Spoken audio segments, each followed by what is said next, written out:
हाँ थोड़ा बहुत। आज स्टार्ट करेंगे अकबर।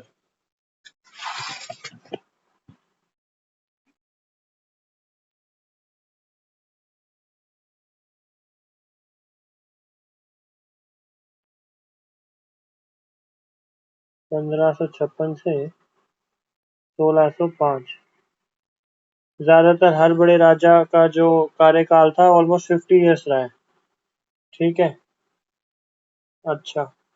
लास्ट क्लास में आप हुमायूं तक पढ़ चुके हैं। ठीक है, और अकबर का जन्म के बारे में मैंने आपको बता दिया होगा कि ये कहाँ पे जन्मा है। किसी को याद है क्या अकबर का जन्म कहाँ हुआ था? कोई बच्चा बता सकता है?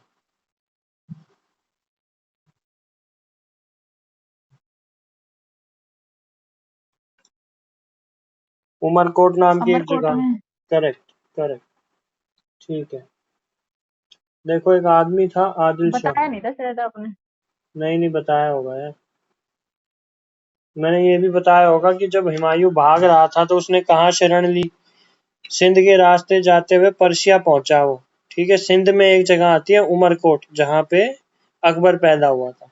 ठीक है, बैटल ऑफ कन्नौज के बाद 1540 के बाद जब वो वहां से भागा था। तो एक आदिल शाह नाम का एक आर्मी चीफ था इनकी आर्मी में। उसका जो आर्मी कमांडर था, ठीक, उसका नाम क्या था? हेमू। वो जो है हुमायूं की मृत्यु का फायदा उठाता है। ठीक है, अच्छा। अब ये शासक बन गया। अकबर का जन्म हो चुका है और अकबर अभी 12-13 साल की उम्र में है। और बैरम खां, बैरम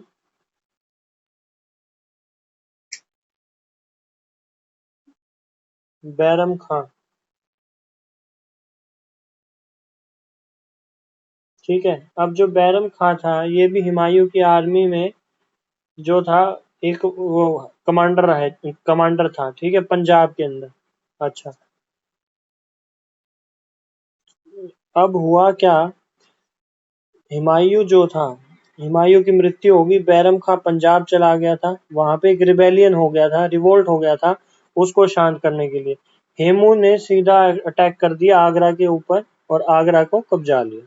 ठीक है, अब कुछ टाइम के लिए हेमू जो है राजा बन जाता है और यहाँ पे एक अपने आप को टाइटल दे देता है, क्या? हेमचंद्र विक्रमादित्य। हेमचंद्र विक्रमादित्य।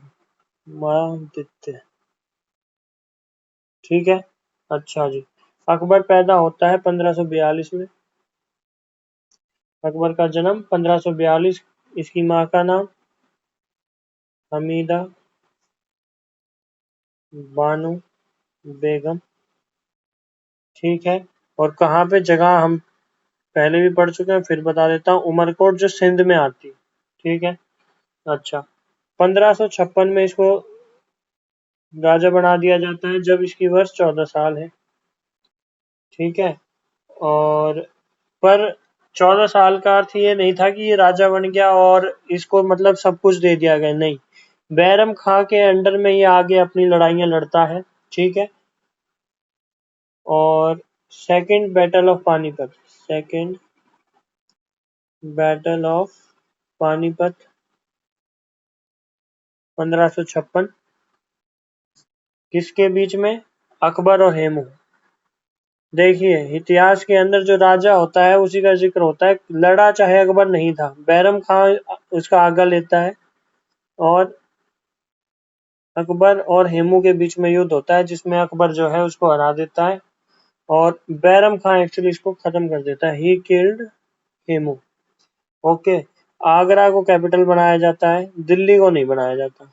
तो Akbar made Agra his capital, not Delhi. ठीक है, और फाइनली बैरम खां जनरल रहता है कब तक? 1560 तक, अकबर की आर्मी का। उसके बाद इसको ये भेज देता है जाके, भाई तुम तीरथ वीरथ करो। ठीक है, अब अकबर के जो कार्यशैली थी उसमें एक पॉलिसी जो सबसे ज्यादा यूज करता था, दैट वाज राजपूत पॉलिसी। ठीक है, अकबर की राजपूत पॉलिसी क्या थी? बेसिकली ये क्या करता था, राजपूत प्रिंसेसेस के साथ शादी कर लेता था। तो जो मैट्रिमोनियल अलायंस होते थे, बेसिकली उनसे इसको क्या फायदा मिलता था कि जो इनके शत्रु राज्य थे वो भी, क्योंकि अब इनसे रिश्ता जुड़ गया है तो इस पे अटैक नहीं करते थे। ठीक है। अब इसने जो फेमस है मैं बता देता हूँ। He married a Rajput princess, PRINC,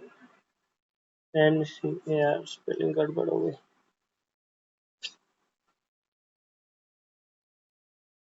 princess, जो कि बेटी थी, daughter of Raja Bharmal of Amer.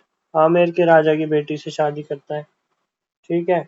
अब बेसिकली क्या होने लगा, जब ये प्रिंसेसेस जो इनके खानदान में आने लगी, तो जो जहां से वो राजपूत जो वंश था, जहां से उसको लेके आता था, तो उधर के जो परिवार के लोग थे उनको एक स्पेशल पोजीशन आर्मी में दे दी, रेवेन्यू डिपार्टमेंट में दे दी।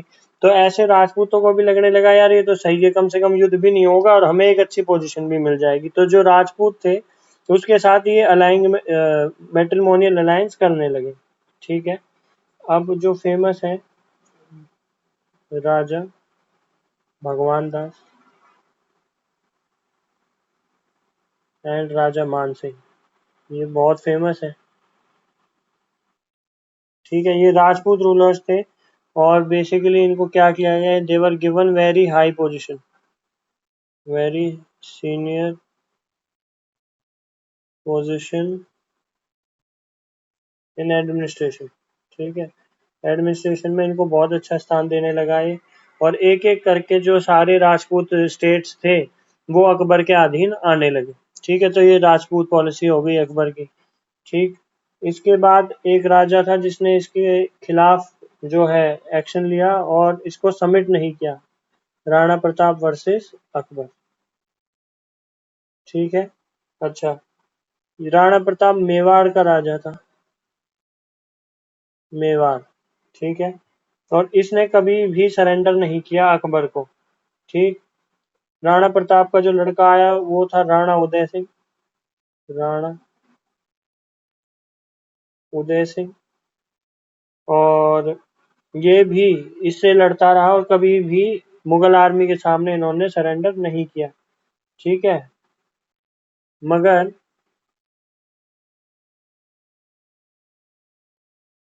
चित्तौड़गढ़ चित्तौड़गढ़ 1568 के अंदर ये लोग हार जाते हैं।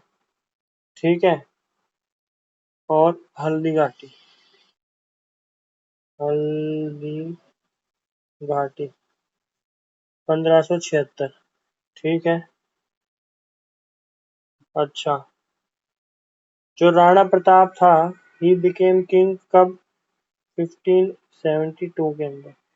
ठीक। तो बैटल 1576 में होता है। ओके।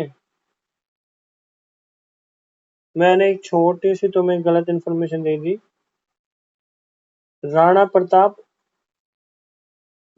जो था उदय सिंह का बेटा था। मैंने आपको उल्टा बता दिया कि राणा प्रताप का बेटा Uday Singh. No, Rana Pratap was son of Rana Uday Singh. ठीक है। अच्छा। अब इस युद्ध के अंदर क्या होता है, basically Mughal army was led by, क्योंकि राजपूतों के खिलाफ थी तो राजपूत राजपूत के राज जानते थे। ठीक है। तो ऐसी सिचुएशन में ये क्या करता था, अकबर अपने सिपाहियों को भेजने के बजाय राजपूतों को ही भेज देता था कि तुम ही जाके हमारे लिए लड़ाई करो। ठीक है। और इसमें अकबर की जगह आमिर है, ये आमिर,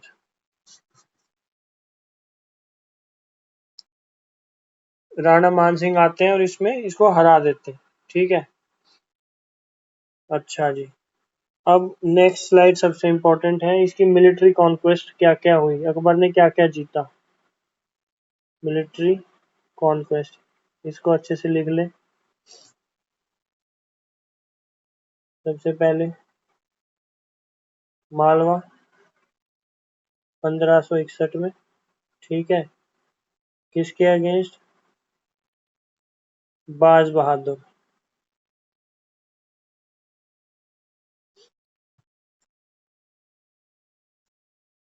और अकबर की तरफ से कौन गया इसमें? अधम खान। ठीक है। और ये किसका बेटा था? Son of Mahamanga. अभी तक की क्लासेस में कौन है अभी? बता बता सकता है कौन है ये महामंगा?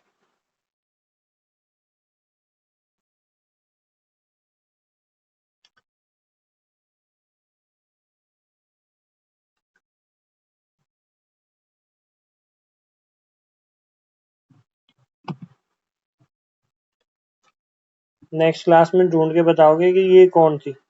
ठीक है। तो ये क्या होता था जब भी जैसे इसको लड़ाई पे भेजा, तो ये इसकी जो माँ से थी ना अकबर की। Correct correct good. तो जो ये अधम खान था, ये रिबेल कर देता है जीतने के बाद कि भाई मैं जो जीता है।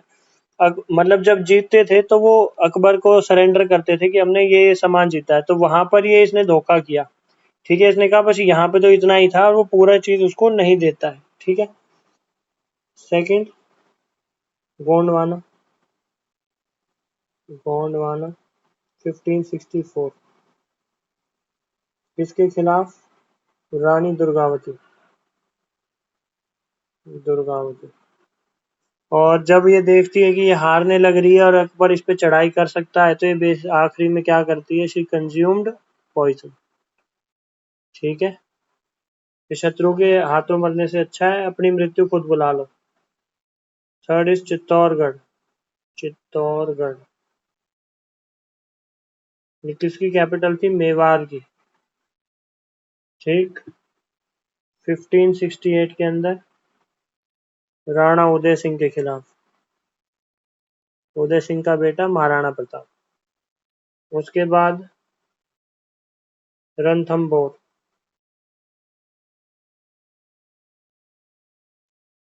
1568।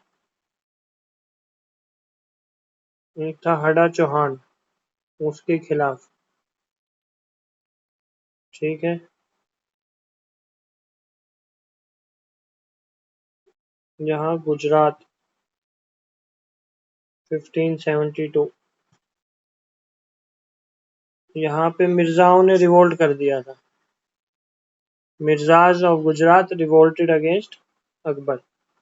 उसके बाद आता है बिहार 1574। 1574। Seventh number Bengal 1575।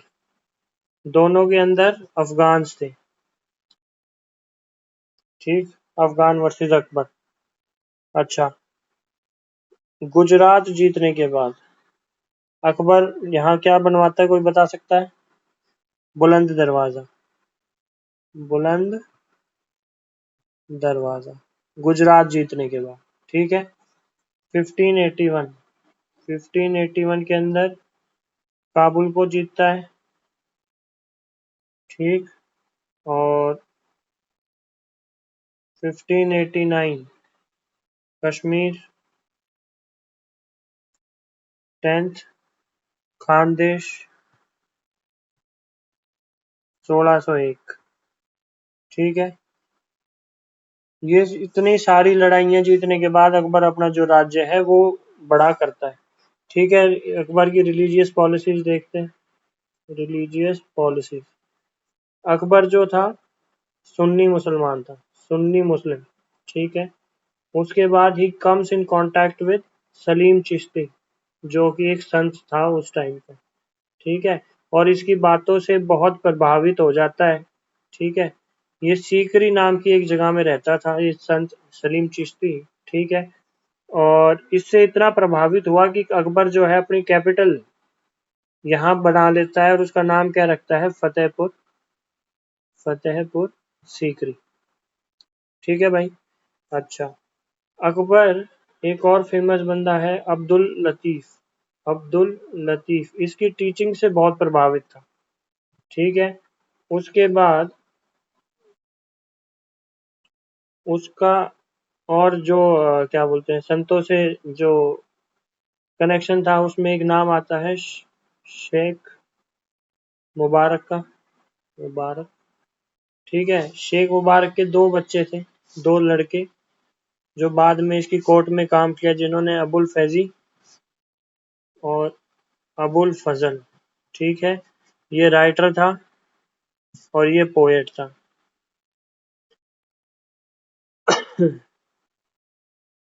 अकबर सभी रिलीजन्स को बराबर वो देता था तवज्जो।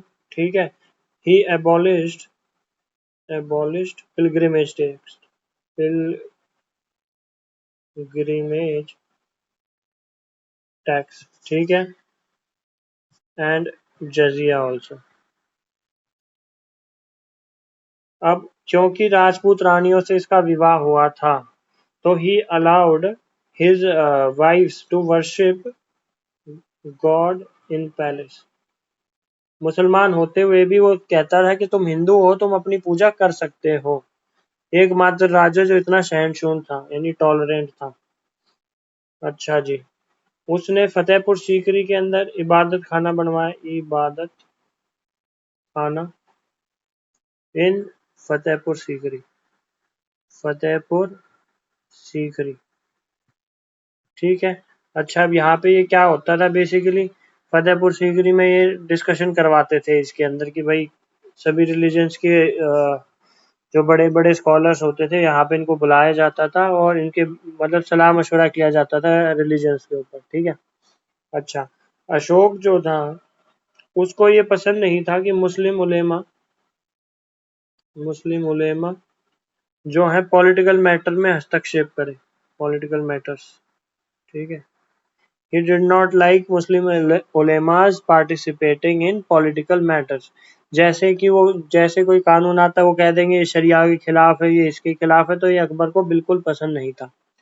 ठीक, अच्छा जी, और फाइनली 1579 के अंदर 1579 के अंदर उसने एक ऑर्डर निकाल दिया जिसका नाम था मजहर। ठीक, इसमें क्या होता था कि अगर कोई झगड़ा है किंग वर्सेस उलेमा में, कि अगर कोई डिबेट हो गई कि किंग कुछ कह रहा है और उलेमा कुछ कह रहा है, तो जो किंग का डिसीजन है उसको मान्यता दी जाएगी। पहले क्या होता था, अगर उलेमा ने कुछ कह दिया तो किंग उसके विरुद्ध नहीं जा सकता था, तो उलेमा की पावर काफी थी। उनकी पावर को खत्म करने के लिए ये जो he issued a decree, decree क्या होता है, ऑर्डर, DECREE। ठीक है, अच्छा, 1582 के अंदर वो एक रिलीजन बनाता है जिसका नाम है दीन इलाही, दीन इलाही इबादत खाना। अभी हमने जहाँ डिस्कस किया वहाँ पे बहुत सारे स्कॉलर्स के मतलब वो टच में आता, बहुत सारी अच्छी चीजें पिकअप करता, और फाइनली अब एक इसने धर्म बना दिया दीन है इलाही। ठीक है, इसका अर्थ क्या है, divine faith in one God. ठीक है, अच्छा, एक बोलता था ये जो सुलह ही कुल यानी यूनिवर्सल ब्रदरहुड की बात ये करता था। ठीक है, तो जाहिर सी बात है कि भाई सभी एक हैं, सबका भगवान एक है, तो इस चीज से ये जो थे बाकी जो नॉबल्स थे वो उसको डिसलाइक करते थे। ठीक है, और फाइनली दीन इलाही के कितने फॉलोवर्स हुए, टोटल 19, जितने इसके नॉबल्स थे या नेता जो बोल सकते हैं, मतलब जो इसकी बात की अवहेलना नहीं कर सकते थे। अगर आपको कोर्ट में रहना है तो किंग की बात तो सुननी होगी, तो केवल 19 आदमियों ने ये रिलीजन जो है अपनाया था। ठीक है, इसके बाद लैंड रेवेन्यू रिफॉर्म्स, बहुत इंपॉर्टेंट टॉपिक। इसके टाइम पे बहुत अच्छा लैंड रेवेन्यू रिफॉर्म्स आए थे, जैसे कि पहला एक उस ऐसे भी है ना, एक ही मतलब कोई एक ही चीज राजा ने मतलब कुछ एक्सेप्ट किया था बीरबल ने इस अकबर का। हाँ, तो ये दीन इलाही तो एक्सेप्ट किया था इन्होंने सभी ने, यानी ये मुसलमान नहीं रहे थे, इन्होंने क्या कहा कि हम दीन इलाही का रिलीजन फॉलो कर रहे हैं। ठीक है, hmm, oh, standardise land measurement, land measurement, ठीक है, by Ilahi bigha system. Bigha system, ये कौन सा सिस्टम लेके आया था भाई? इलाही बीघा सिस्टम, ठीक है। इसका रेवेन्यू ऑफिसर राजा टोडरमल, टोडरमल, ठीक है। ये कौन सा सिस्टम लेके आया था? दहशाला, दहशाला या फिर जब्ती, जब्ती सिस्टम, ठीक है। अच्छा, अब बेसिकली ये क्या करते थे कि भाई टैक्सेशन कैसे होगा, तो इसने लैंड को क्या किया, 4 हिस्सों में कैटेगराइज करवाया। कौन कौन सी 4 कैटेगरीज? कोलाज, पार्वती,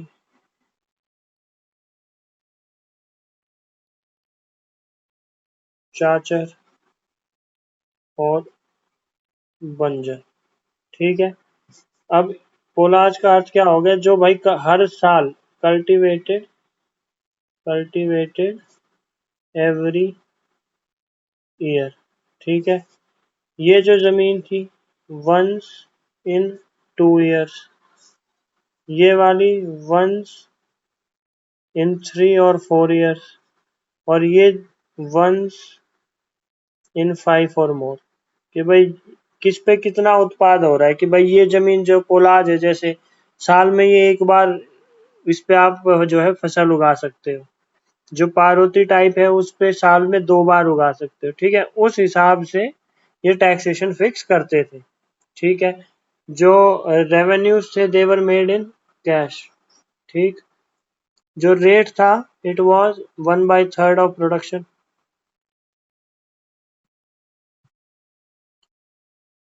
इसके बाद एक नया सिस्टम ये लेके आए, मनसबदारी, मनसबदारी सिस्टम, ठीक है। ये इक्ता सिस्टम का इम्प्रूवमेंट था।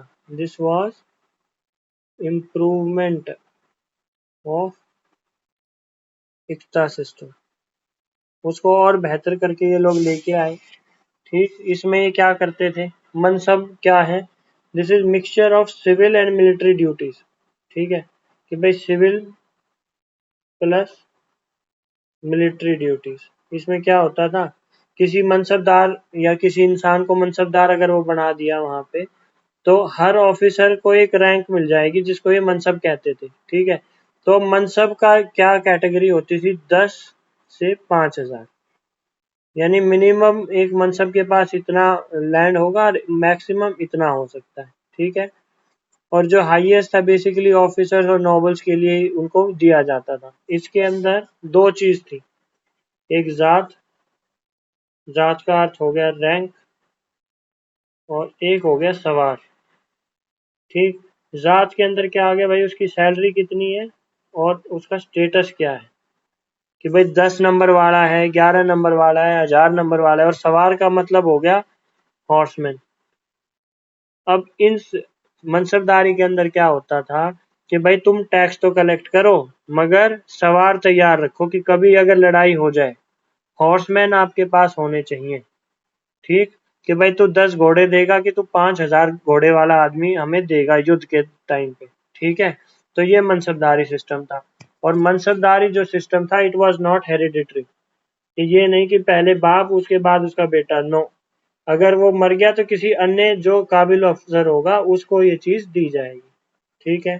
अच्छा, और इसके अंदर जो सैलरी होगी, सैलरी जो है कैश के रूप में, या फिर जो रेवेन्यू कलेक्ट होता था, रेवेन्यू कलेक्टेड एज जागीर, उसमें से दे दिया जाता था, ठीक है। लिटरेचर, बड़ा इंपॉर्टेंट पार्ट। अकबर अनपढ़ था मगर फिर भी उसके दरबार में काफी पढ़े लिखे लोग थे, जैसे कि अबुल फजल। इस बंदे ने क्या किताब लिखी? अकबरनामा, अकबर नामा, ठीक है। अच्छा, इसमें 3 पार्ट हुए बेसिकली, पार्ट 1 एंड 2। ये डील करते हैं life story of Akbar part 3, जिसका नाम है एन ए अकबरी। ये अकबर की एडमिनिस्ट्रेशन कैसी थी, इसके ऊपर ये बुक है। ठीक है, और इंडियन सोसाइटी और ज्योग्राफी कैसी है उसके बारे में इसमें चीज मेंशन है। अच्छा, और इस बंदे ने बाबरनामा बाबरनामा महाभारत और रामायण को पर्शियन में ट्रांसलेट किया, पर्शियन। ठीक है, अच्छा जी। इसके बाद डिस्कस करेंगे अकबर के टाइम का आर्किटेक्चर।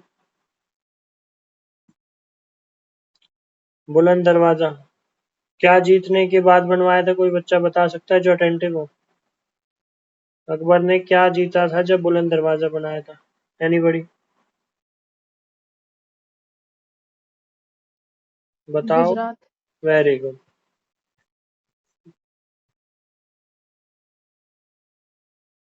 फतेहपुर सीकरी के अंदर गुजरात जीतने के बाद अकबर ने बनवाया था। उसके बाद अकबर के काल में हुमायूंस टूम बनी थी, किसने बनवाई थी, कोई बता सकता है? हुमायूंस टूम लास्ट क्लास में पढ़ाया था, बताओ। अकबर ने न्यू कैपिटल कहाँ बनाई थी भाई? फतेहपुर सीकरी के अंदर। हुमायूं की टोम किसने बनवाई थी, जल्दी बताओ, लास्ट क्लास में बताया था। हामिदा वाइफ ने बानो बनवाई बेगम। थी। वाह वाह वाह। तो वाइफ का नाम पूछ रहा हूँ, हामिदा हमीदा। बानो बेगम। ठीक है, अगर पूछा जाए किसके काल में बनी तो अकबर के काल में बनी, किसने बनवाई तो हामिदा बानो बेगम ने बनवाई। ठीक है जी। उसके बाद आगरा फोर्ट का निर्माण करवाया गया, आगरा फोर्ट। अच्छा, फतेहपुर सीकरी इसकी कैपिटल थी, कोई बच्चा बता सकता है कि दिल्ली से आगरा पहले कैपिटल कौन लेके आया था? Who shifted capital from Delhi to Agra? Delhi to Agra capital किस राजा ने शिफ्ट की थी? दिल्ली सुल्तनत अगर किसी ने ढंग से पढ़ा है तो वो बता सकता है कि सिकंदर लोधी ने, सिकंदर लोधी ने दिल्ली से आगरा जो है अपनी कैपिटल शिफ्ट की थी। ठीक है, अकबर ने और क्या क्या बनवाया था भाई?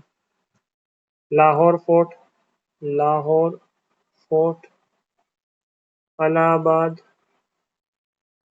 फोर्ट और अकबर का मकबरा, अकबर टूम। ठीक है, इसने ये स्टार्ट की थी, कंप्लीट करवाई थी जहांगीर ने। ओके जी, एनी डाउट्स? इसके बाद अब हम शुरू करेंगे जहांगीर। यहाँ तक नोट डाउन हो गया? अकबर का लेक्चर ऑलमोस्ट 30 मिनट्स का हो गया। चलिए स्टार्ट करते हैं जहांगीर।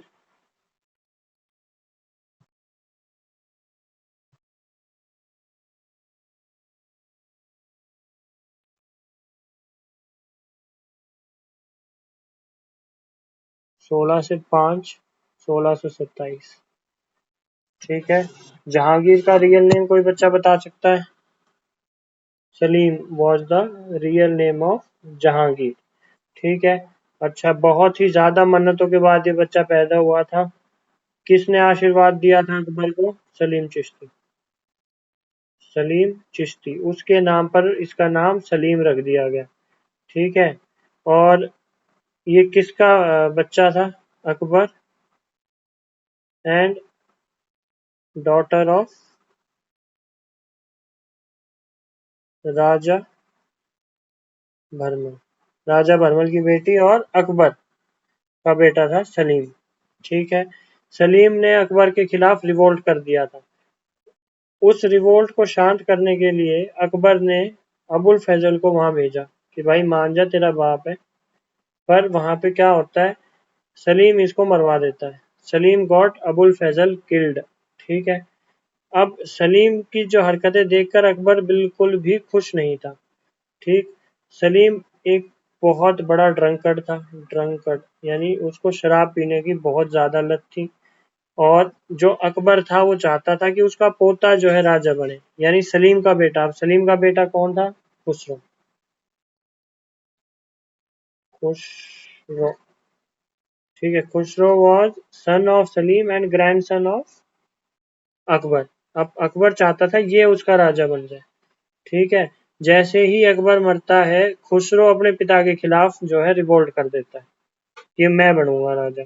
ठीक है। मगर होता क्या है, इसको वो ब्लाइंड करवा देता है, अंधा कर देता है। मारता नहीं है, उसको अंधा कर देता है सलीम।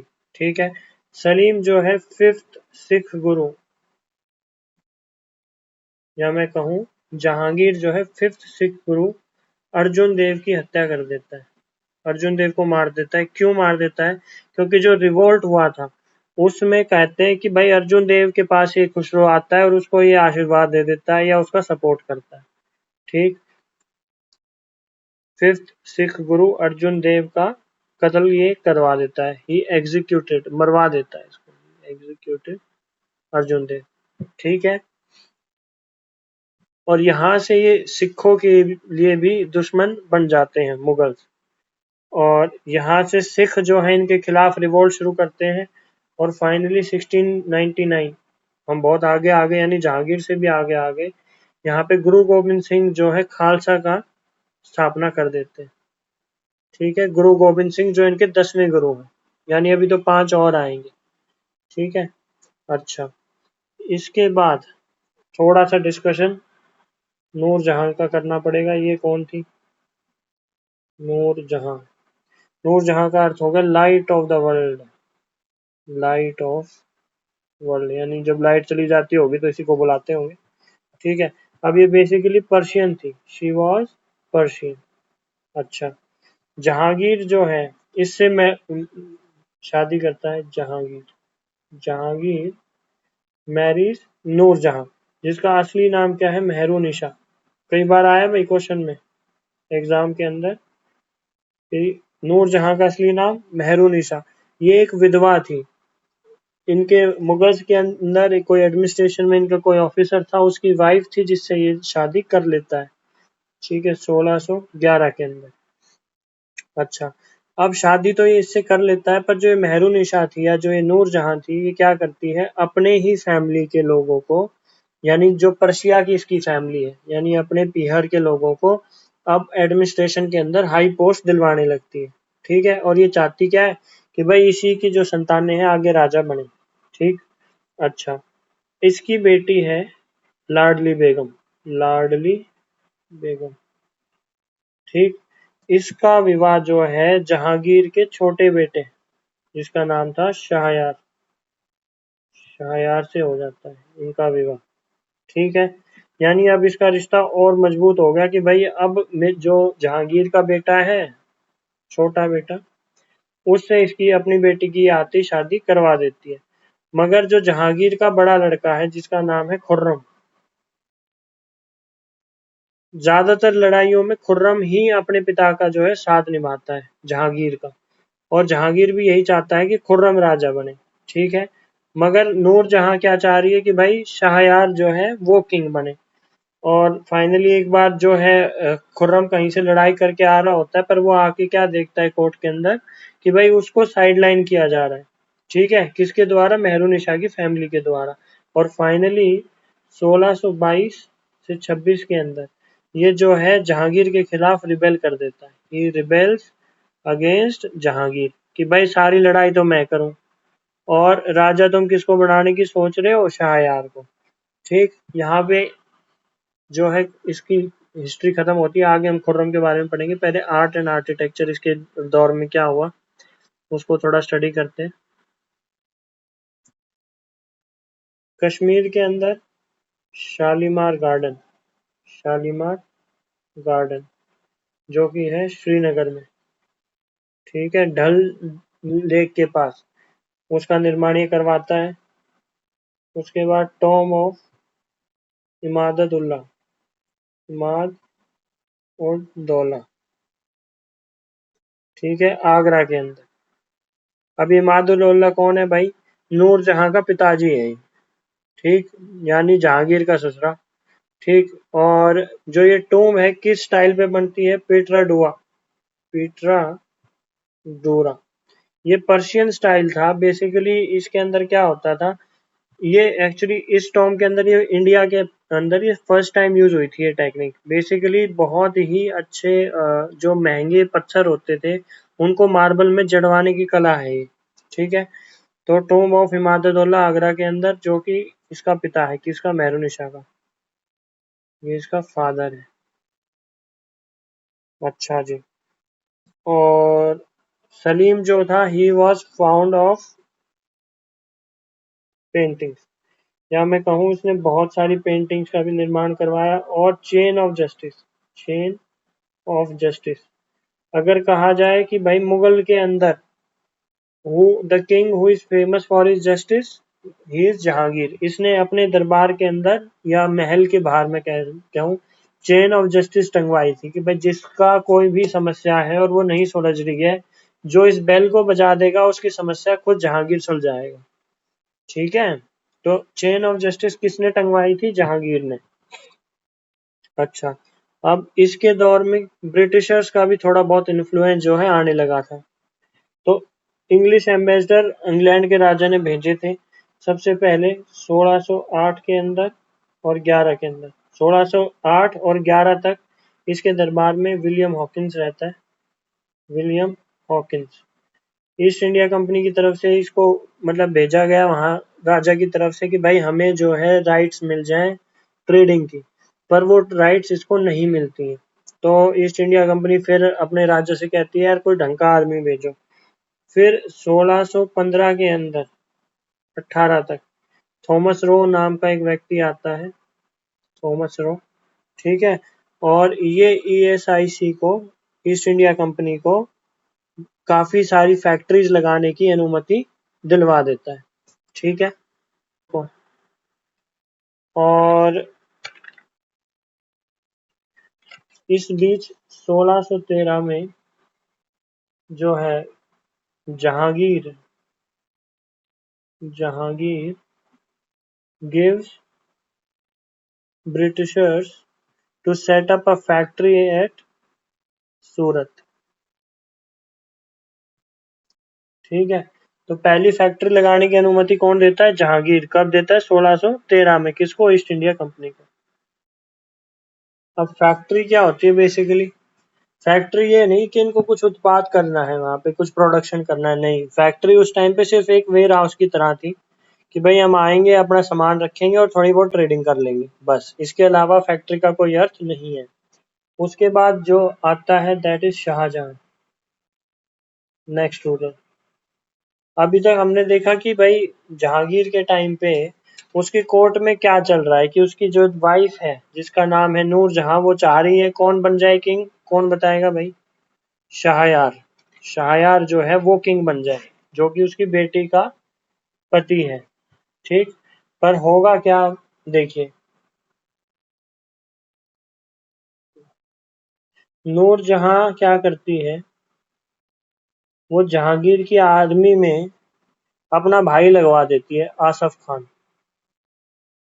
हाई पोस्ट पे। अब नूरजहां तो रानी हो गई और आसफ खान आर्मी में बहुत बड़ी पोस्ट पे हो गए, ठीक। दोनों एक इम्पोर्टेंट पोस्ट पे हैं। इसकी बेटी हो गई लाडली बेगम, आसफ खान का बेटा हो गया शाहजहां। अब होता क्या है, दोनों भाई बहन होते हुए भी इनमें भी कंपटीशन हो जाता है कि किसकी बेटी या किसका बेटा जो है आगे राजा बनेगा। तो इधर शाहयार को राजा बनाने की साजिश चल रही होती है और आसिफ खान क्या करता है, अपनी बेटी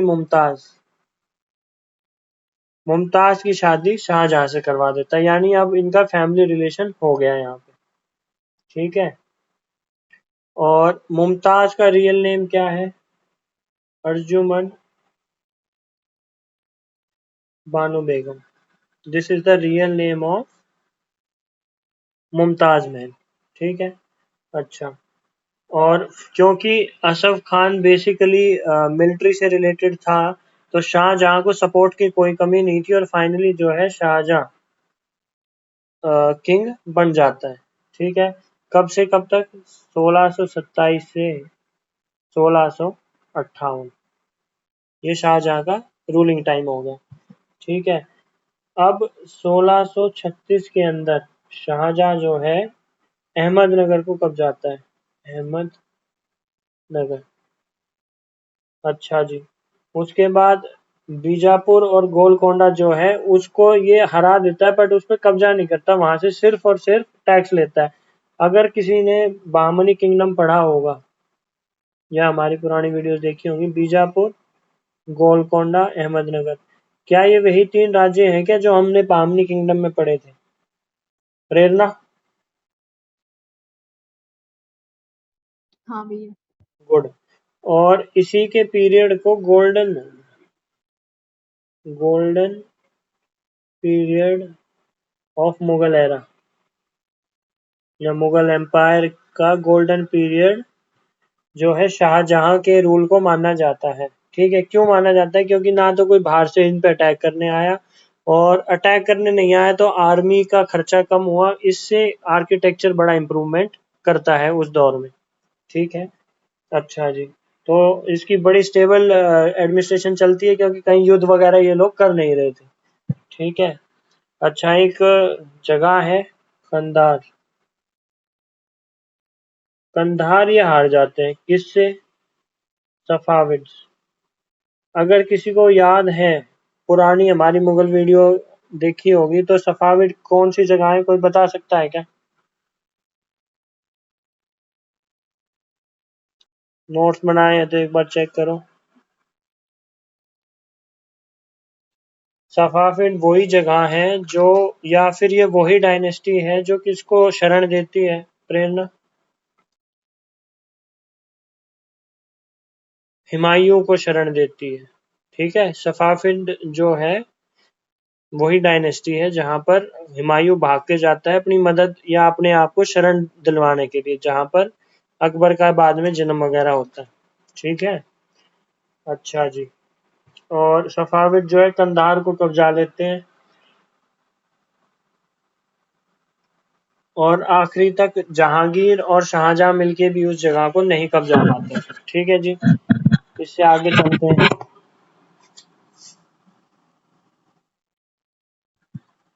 नेक्स्ट, शाहजहां को ग्रेट बिल्डर कहा गया है। He is known as the great builder. ठीक है, क्या क्या बनवाया भैया? ताजमहल, ठीक है, फेमस ताजमहल या फिर मुमताज महल भी इसको कहा जाता है। अब जो ये मुमताज थी, ये इसके 14th चाइल्ड की डिलीवरी के दौरान मर जाती है। ठीक है, डिलीवरी के टाइम इसको पोस्ट पार्टम हेमरेज हो जाता है। पोस्ट पार्टम हेमरेज, ठीक। और कहाँ पे इसकी मृत्यु होती है? बुरहानपुर। ठीक है जी, यहाँ पर इसकी मृत्यु होती है और ये फाइनली ताजमहल के अंदर दबवा दी जाती है। ऐसा नहीं था कि ये स्पेशली इसके लिए बनवाया गया था। जो बड़ा राजा होता था वो क्या करता था, अपने जीते जी अपना मकबरा बनवाता था। ठीक है, जैसे आज के दिन कोई बड़ा आदमी है तो वो अपना स्टेटस कैसे दिखाएगा? मेरे पास बड़ी गाड़ी है, बड़ा घर है ना। कोई ये नहीं बनवाएगा कि मेरी चिता इतनी बड़ी होनी चाहिए, नहीं।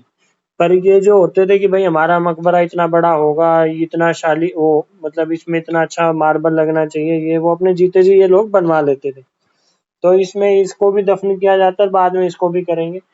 और इसके बाद जो वो बनवाता है दैट इज मोती मस्जिद। मोती मस्जिद कहाँ पर? लाहौर फोर्ट में। लाहौर फोर्ट किसने बनवाया था भाई? अकबर ने बनवाया था। ठीक है, अच्छा, एक मोती मस्जिद दिल्ली में भी है, ठीक, रेड फोर्ट के अंदर, रेड फोर्ट। पर ये किसने बनवाई थी? औरंगजेब। तो केयरफुली आप क्वेश्चन को स्टडी करेंगे एग्जाम में कि भाई लाहौर फोर्ट वाली पूछी गई है या रेड फोर्ट वाली पूछी गई है। तो जो जिसका पूछा जाएगा उसका आप नाम लिख देंगे। औरंगजेब की स्पेलिंग गलत हो गई, AURUN। औरंगजेब। ठीक है, रेड फोर्ट वाली जो मोती मस्जिद है वो बनवाई औरंगजेब ने, लाहौर फोर्ट वाली शाहजहां ने। अच्छा, इसके बाद शाहजहानाबाद, शाहजहानाबाद, ठीक है, पूरा एक शहर बसाया गया दिल्ली के पास, ठीक है, जो बाद में इसकी कैपिटल बनता है, कैपिटल ऑफ होम शाहजहां। ठीक है, रेड फोर्ट के अंदर शाहजहां क्या बनवाता है, दीवाने आम, दीवाने आम एंड दीवाने खास, दीवाने खास। अब बेसिकली दीवाने आम जो आम लोगों के लिए मिलने की स्थान, अगर राजा से मिलना, और दीवाने खास जहाँ पे वीआईपी लोग आके राजा से मिलेंगे। इसके अलावा जामा मस्जिद, जामा मस्जिद दिल्ली के अंदर, ठीक है। निशाद बाग, निशाद बाग कहाँ पर, श्रीनगर में। श्रीनगर में और किस राजा ने बनवाई थी और क्या बनवाई थी, बता सकता है कोई, बताओ। शालीमार गार्डन। करेक्ट, शालीमार। ये निशाद बाग इसके टाइम पे बनवाई थी, पर बनवाई थी आसफ खान ने, आसफ खान। ठीक है जी। अच्छा, बड़ा इंपॉर्टेंट है, पीकॉक थ्रोन, पीकॉक थ्रोन, ठीक। इसी के टाइम पे नादिर शाह आया था, नादिर शाह, और इसको लेकर चला जाता है, ठीक है, 1739 के अंदर। ठीक है, पीकॉक थ्रोन शाह। अब देखो इसका, पीकॉक थ्रोन के अंदर कोहिनूर हीरा था, ये भी आपको पता होगा, और इसको कहते क्या है, तख्ते तौस, तख्ते तौस इसको कहा जाता है। और इसके साथ कोहिनूर जो है इंडिया से 1739 में नादिर शाह के साथ चला जाता है। अब थोड़ी सी कोहिनूर हीरे की हिस्ट्री बता देता हूँ। कोहिनूर कहाँ से चलता है, काकतिया, क्या हमने इसके बारे में पढ़ा है, काकतिया डायनेस्टी थी वारंगल की, वहां से मालिक कफूर जो कि अलाउद्दीन खिलजी का वो आर्मी चीफ था, ठीक है, और ये इसको लेके खिलजी को पकड़ा देता है। कहाँ से चला, काकतिया से। मालिक कफूर उसको उठा के ले आया, खिलजी को, अलाउद्दीन खिलजी को देता है, और उसके बाद ये मुगल एम्पायर में पड़ा रहता है, क्योंकि मुगल्स जो हैं आखिरी में लोधी वंश को हरा के मुगल्स कब्जा लेते हैं, और फाइनली नादिर शाह इसको ले जाता है 1739। उसके बाद अहमद शाह अब्दाली के पास जाता है, अहमद शाह अब्दाली, ठीक है, और इसको कौन हराता है भाई, ये अहमद शाह अब्दाली बेसिकली अफगान थे, ठीक है, और इसके बाद रंजीत सिंह इसको हराता है, अफगानियों को, ठीक है, और उसके बाद ये सीधा चला जाता है ब्रिटिशर्स, और अब क्वीन विक्टोरिया के ये जो मुकुट है उसके अंदर वो विराजमान है।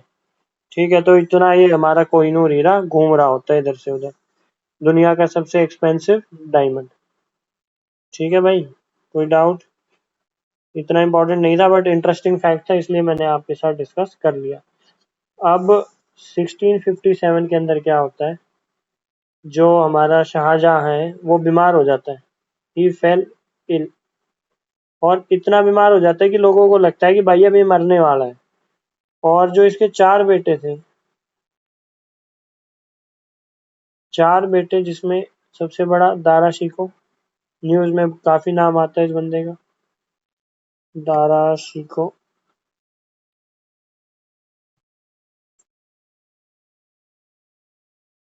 सेकंड सूजा, थर्ड औरंगजेब, और लास्ट इज मुराद। ठीक, इनके बीच में एक टसल शुरू होती है कि राजा कौन बनेगा। जो दारा शिकोह था सबसे बड़ा था, बहुत समझदार था, लिबरल था, स्कॉलर था, ठीक है। सूजा जो था he was governor of Bengal. Aurangzeb Deccan का गवर्नर, साउथ का था, मतलब साउथ में इसको राज्य दे रखा था, बहुत कट्टर सुन्नी मुसलमान। मुराद जो था गुजरात का गवर्नर था। ठीक है, अच्छा जी। अब होता क्या है, जो सूजा है और दारा शिकोह के बीच में लड़ाई होती है, जिसमें दारा शिकोह जीत जाता है, यानी ये तो बंदा एलिमिनेट हो गया, सूजा नहीं है अब कहीं भी।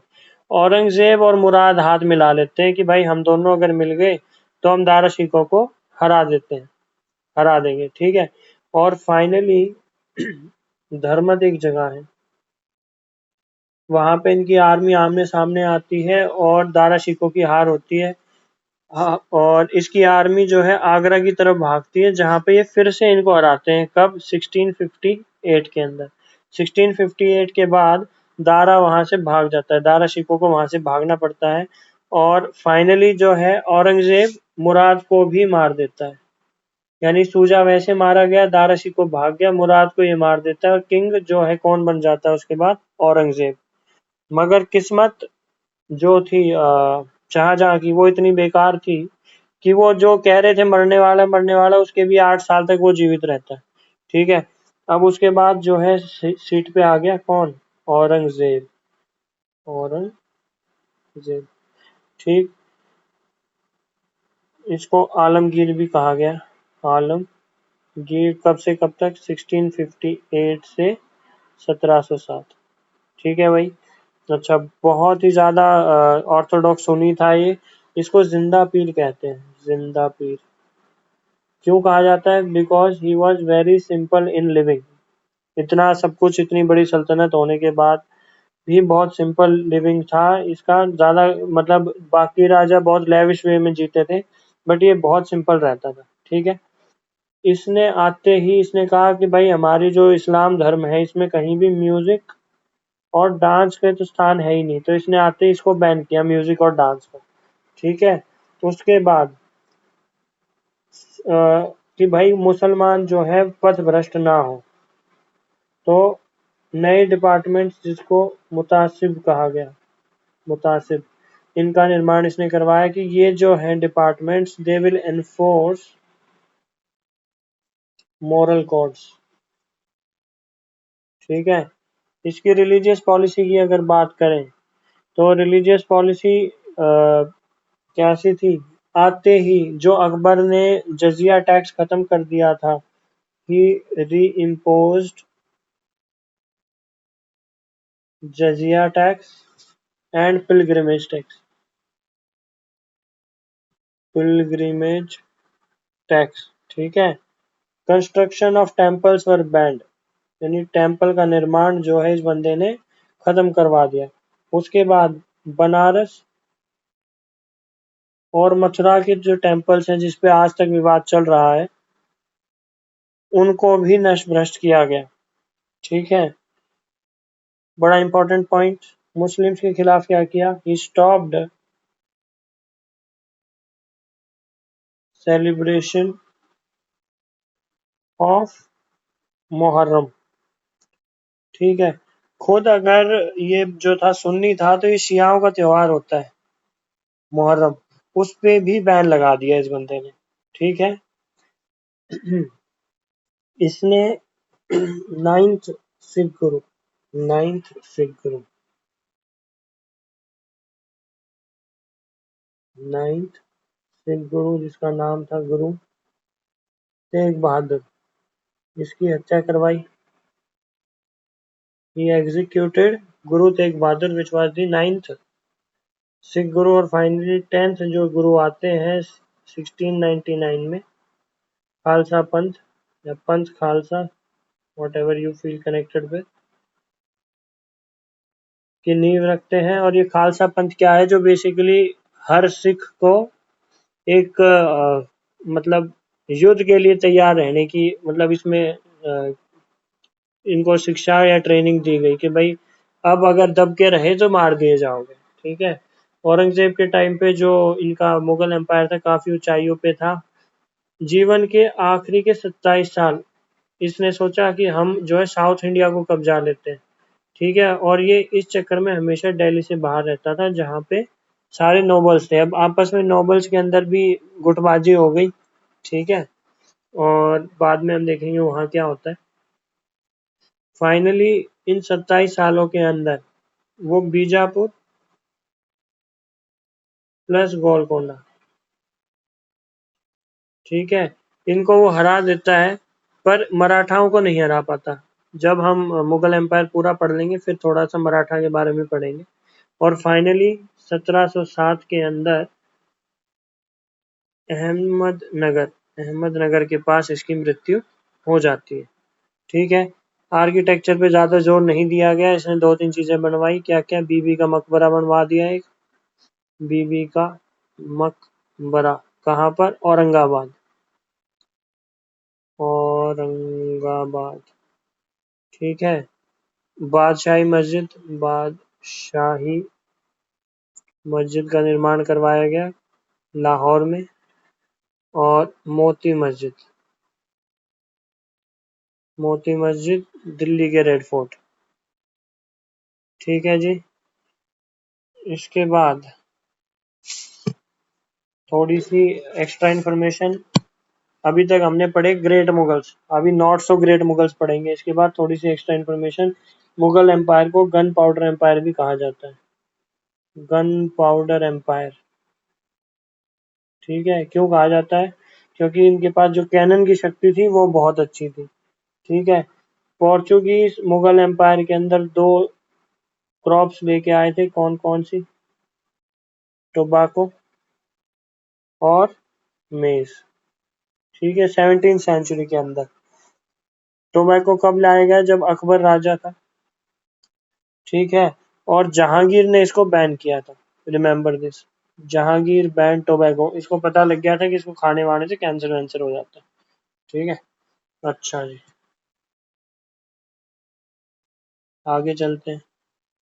अब पढ़ेंगे हम लेटर मुगल्स, जो कि इतने ग्रेट नहीं थे।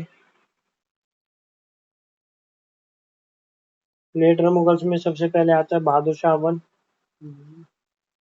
बहादुर शाह 1। एक दो जो इतने फेमस नहीं है या जिनके उसमें पीरियड में कुछ नहीं हुआ उसको मैं स्किप कर दूंगा। 1707 से 12, केवल 5 साल के लिए राजा बना, ठीक है। क्योंकि अब जो है ये हमारा औरंगजेब, इसके 3 लड़के थे, ठीक है। और जिसमें जो एक लड़का था जिसका नाम था मौजम, ठीक है, वो राजा बनता है और ये टाइटल बहादुर शाह वो ले लेता है, ठीक है। क्योंकि अब मुगल एम्पायर कमजोर हो जाता है। क्यों हो जाता है? क्योंकि 27 साल से जो औरंगजेब था वो साउथ में लड़ रहा होता है और पूरी आर्मी के ऊपर वेल्थ जो है ड्रेन ऑफ हो जाती है बहुत ज्यादा। अब जो ये नया मौजम करके जो राजा आता है, ये he was a weak ruler. अब ये क्या करता है? शाहू जो था, शाहू, ये शिवाजी का पोता था और किसका बेटा था? संभाजी,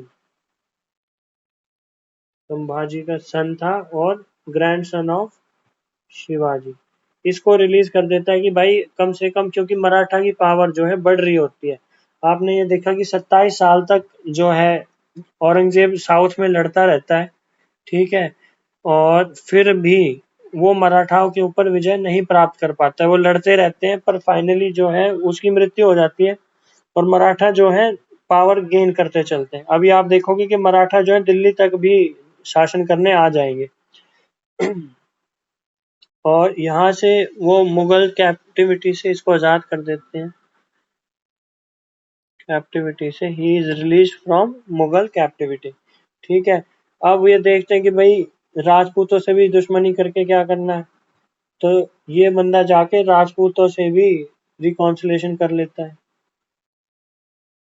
ठीक। और इसने देखा कि भाई हमारे पूर्वज तो सिख गुरुओं को भी मार के गए हैं, तो उनसे भी दोस्ती कर लेता है कि भाई कोई हमला ना कर दे, ठीक है। तो ये बहुत ही कमजोर शासक था, ये अपने राज में बस सबको छोड़ता रहता है या हाथ जोड़ता रहता है। इसके बाद आता है जहांदर, जहांदर शाह, केवल 1 साल के लिए आया और गया, ठीक है। और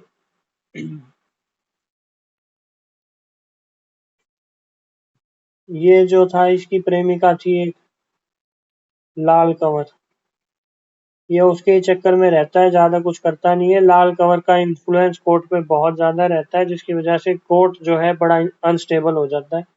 ठीक है, और ये भी एक कमजोर राजा था। और chauth and sardeshmukhi rights, sardeshmukhi rights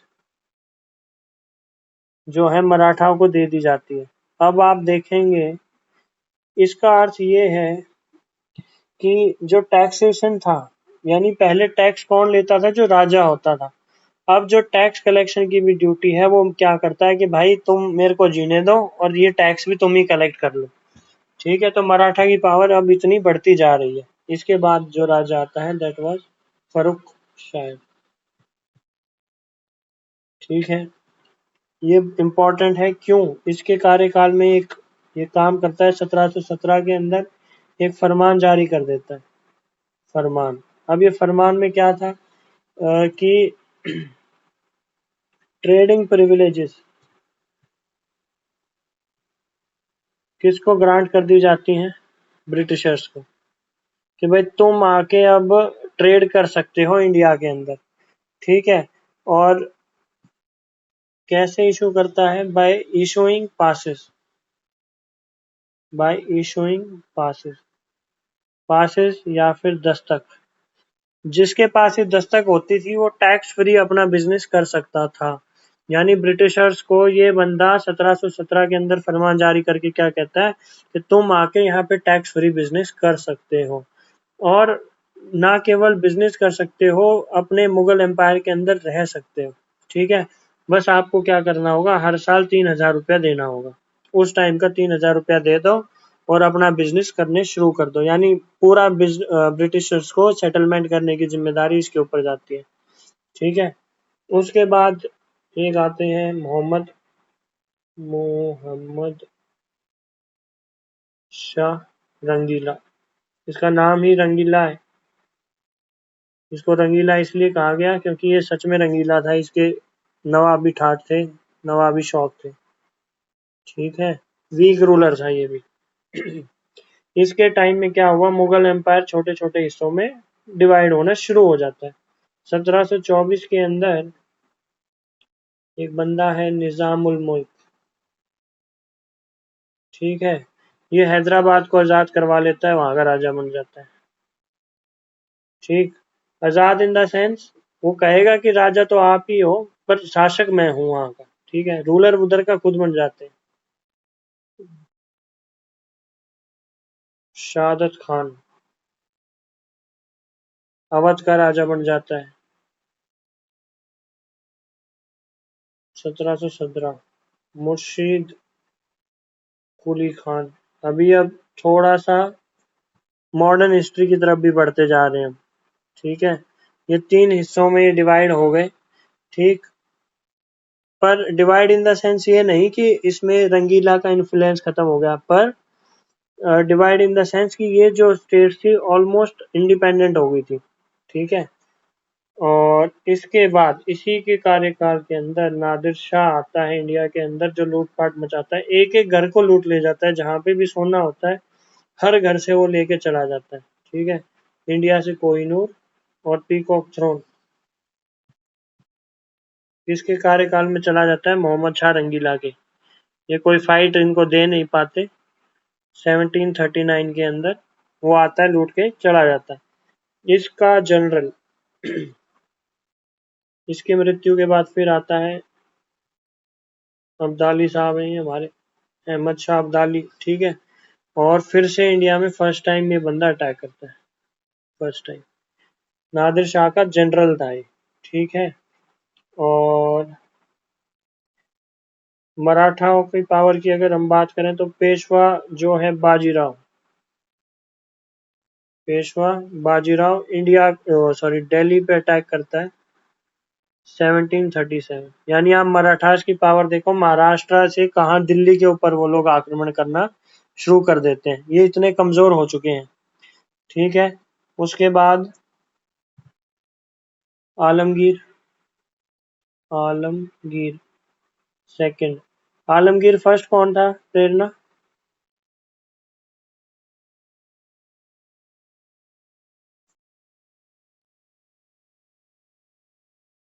बता सकते हो क्या?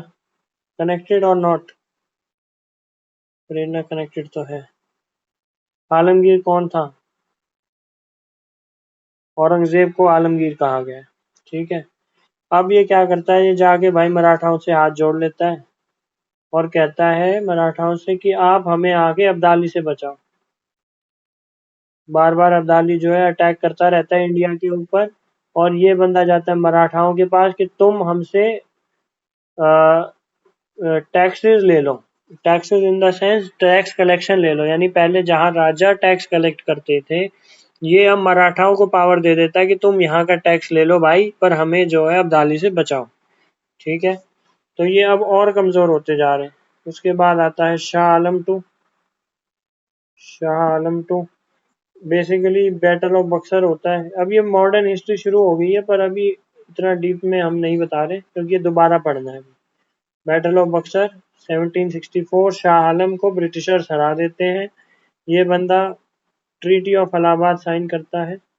ट्रीटी ऑफ इलाहाबाद 1765 के अंदर। और यहाँ पे ये क्या करता है, दीवानी राइट्स ऑफ बंगाल, बड़ा इंपॉर्टेंट है ये। दीवानी राइट्स ऑफ बंगाल ब्रिटिशर्स को दे दी जाती है, यानी टैक्स कलेक्शन भी बंगाल की ब्रिटिशर्स के पास आ गई, यानी जो टैक्स कलेक्ट करता था वही राजा बन जाता था उस जगह का। तो बंगाल के राजा अब कौन बन गए? सॉरी, बंगाल, बिहार एंड उड़ीसा, 3 राज्यों की टैक्स की पावर दे दी जाती है after treaty of Allahabad to Britishers या फिर ईस्ट इंडिया कंपनी। और ईस्ट इंडिया कंपनी आकर इसको जेल में डाल देती है, या इसी के महल में इसको इम्प्रिजन कर दिया जाता है। जेल कह लो, महल कह लो, कहीं पे भी इसको इम्प्रिजन कर दिया जाता है टिल 1772। ठीक है। और फाइनली एक बंदा है गुलाम कादिर रोहिला, 1788 के अंदर आता है, इसको ब्लाइंड कर देता है शाह आलम को, इसकी आंखें फोड़ देता है। ठीक है। और फाइनली जो है ये अफगानी था।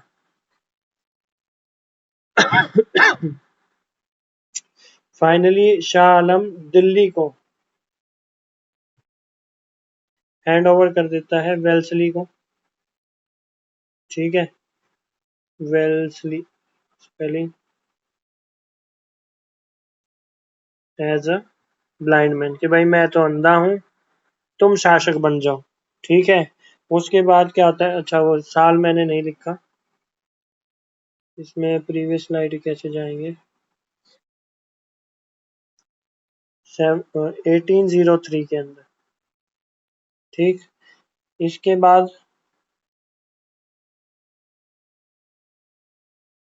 थोड़ा सा बचा है बस, अकबर शाह टू। अकबर शाह टू और बहादुर शाह टू। बहादुर शाह टू। ठीक है भाई, ये आते हैं। अब इनको तो ये इतने कमजोर हैं कि ये सिर्फ पेंशन पे ही गुजारा कर रहे हैं। They became pensioners of Britishers. ठीक है। फाइनली जो अकबर शाह टू था, वो राम मोहन रॉय को इंग्लैंड भेजता है कि भाई तू जा और मेरी पेंशन बढ़वाया। राम मोहन रॉय, ठीक है, इसको इंग्लैंड भेजता है ताकि ये इसकी पेंशन बढ़वा के आ सके। शाह आलम सॉरी अकबर शाह टू ही जो है राज इसको राजा का टाइटल देता है, जो हम कहते हैं ना राजा राम मोहन रॉय। तो this title of raja was given to Ram Mohan Roy by Akbar Shah two. ठीक है। फाइनली बहादुर शाह टू को रंगून, जो कि बर्मा है, ठीक है, उधर डिपोर्ट कर दिया जाता है 1857 के रिवोल्ट के बाद, और 1862 के अंदर इसकी वहां मृत्यु हो जाती है। यहाँ पे मुगल एम्पायर हमारा फिनिश होता है।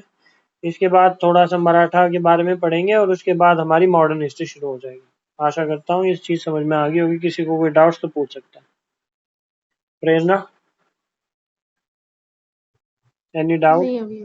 ओके, चलिए आज की क्लास यहीं रैप अप करते हैं और मुगल एम्पायर फिनिश हो गया। जो भी बुक फॉलो कर रहे हो उसको अच्छे से गो थ्रू करो और एक बार नोट्स को गो थ्रू करो। Mughal empire is finished. देखिए जब भी हिस्ट्री प्रिपेयर करेंगे यू स्टार्ट विद मिडवेल, उसके बाद आप मॉडर्न हिस्ट्री पढ़ें और उसके बाद आप एंशिएंट हिस्ट्री पढ़ें। अगर टाइम कम है मिडवेल के अंदर भी 2 तो पढ़ ही लें, दिल्ली सल्तनत और मुगल एम्पायर। काफी डिटेल में मैंने पढ़ा दिया है, इनको फोकस करें, फिर मॉडर्न हिस्ट्री अब नेक्स्ट 2 क्लासेस के अंदर हम शुरू कर देंगे। ठीक है, ओके, बाय ठीक है भैया। बाय।